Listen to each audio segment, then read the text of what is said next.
L'un des premiers dilemmes que l'on rencontre lorsqu'on se lance dans la couture, c'est le choix de la machine. Le plus important consiste à déterminer quelles fonctions vous seront nécessaires. Il n'est pas utile de partir sur un modèle trop sophistiqué si vous n'êtes pas certaine que la couture vous plaira. Mais gardez également à l'esprit qu'une machine bon marché ne sera pas toujours une bonne affaire.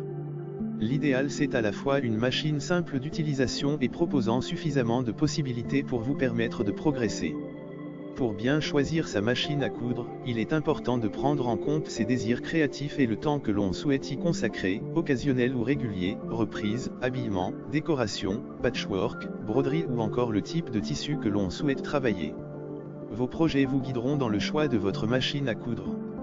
Quel que soit le budget que l'on souhaite investir ou l'usage que l'on attend de sa machine à coudre, elle doit proposer les points de couture de base, points droits, points zigzag et boutonnières, de préférence automatique en un temps, à défaut en 4 temps. Attention, la mention « boutonnière en 4 temps » signifie que vous devez changer 4 fois vos paramètres de couture afin de coudre les 4 côtés de la boutonnière.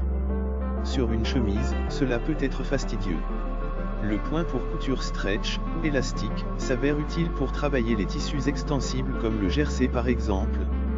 Enfin, le point de surjet, aussi appelé point overlock, permet de réaliser des ourlets de bonne facture, même si un point zigzag serré près du bord peut aussi faire l'affaire. La machine à coudre doit proposer un minimum de pieds presseurs, ou pieds de biche, 4 dans l'idéal, un classique, un pour les fermetures éclairs, un pour les boutonnières et éventuellement un pose-bouton, pour cadrer les boutons.